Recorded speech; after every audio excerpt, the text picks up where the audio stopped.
my words, O Lord. Consider my meditation. Hearken unto the voice of my cry. My King and my God. For unto thee will I pray. My voice shalt thou hear in the morning. O Lord, in the morning will I direct my prayer unto thee and will look up. Prayer donor. You know, those bands that you have on. PrayerDonor.org was birthed. Really, God laid it on our hearts. As we began thinking and praying, me and my wife, we were like, what do you have? And he shared something with us. And he said, unite my church in prayer. Unite my church in prayer. The funny thing was, I didn't get all the answers that night when he put it on me and Sarah's heart. But I did get the first step. And a lot of the times, that's where we need to be able to begin. It's about the first step. It's about what we can do now. What can we do tonight when we leave? It's small steps. God doesn't ask us to make big leaps. He says, okay, be faithful with what I've given you. And then I'll give you more. And I'll give you the tools and the resources with that next step. So let's dive in and go through the things that are there. Now we got to have technology work with me. There we go. So go to the next. 3 stages of your prayer life. Try to keep it simple. Remember these 3 things. 0, you, and 1. And as we get into the first one, 0 is nothing. And one of the things I want to ponder tonight is I don't know where your prayer life is. I don't know where that communication is. But one of the things that we want to start to think about tonight is let's ask ourselves honest questions. Because that's the place we can honestly start. If I can ask myself an honest question and have an honest reality, then guess what I can do? If I'm really here, what can I do next? I can put 1 block on it tomorrow. I don't build a wall just moving full walls. I do 1 piece. Then I reach for the mud and I slab it and I put another piece. But I can't build the wall unless I understand the foundation of where I got to begin. And so one of the things I want us to think about tonight in the very beginning is, why aren't we? Why are we not accessing Him?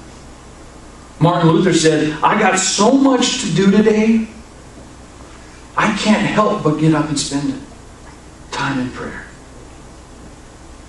And here's the real truth. If we are too busy, if we are, I don't know, you fill in what your why don't you, but whatever that is in the way, if that is in the way for us communicating with God, can I tell you the honest thing that's really happening? Satan is disarming us. Amen.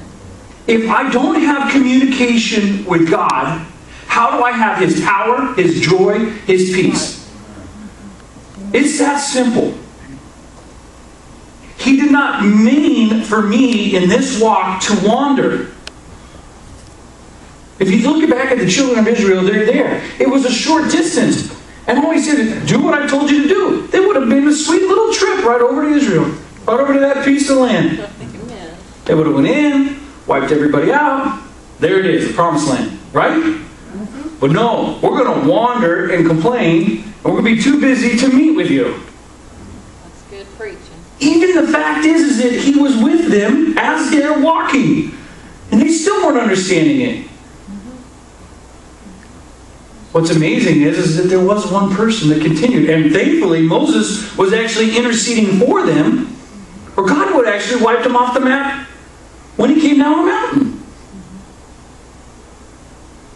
Intercession, prayer, all of it, is taking heaven and is bringing it down to earth that His will can be done. It's the invitation of heaven to happen on earth. That's what prayer is. You want to know how much God's put behind prayer and power? Everything of Him.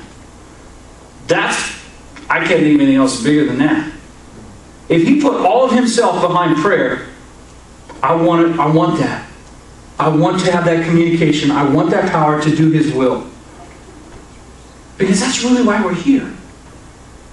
I mean, I really pray, me and my wife, we say, man, Lord, when we can't know You more, grow in You more, when we can't help others know You or grow in You, I don't want to be here anymore. I want to be on fire for the King of Kings. I want to be telling others on what my King can do in their lives. That's why I pray He has given me breath today. Because the reality is, each one of us in this room has a specific group of people that only you can touch. That only God has called you to do. I can't go to your job, Jeff, and touch those people. But God has called Jeff to go there.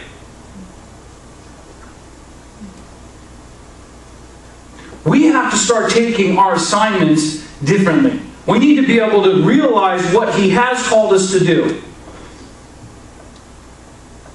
That's to bring His presence to those around us. We launched Prayer Donor in Brazil, and I get phone calls from the pastors down there telling me updates of what's going on with people who are praying and interceding and really embracing living prayerfully. And it was amazing. About 2 weeks ago, I got a call from a pastor down there, and he said, "You're not going to believe this." He said, "The public school teachers in Brazil, in this area where we launched it, have noticed the prayer bands that the children are wearing. And the other thing that they've noticed is that those students are different."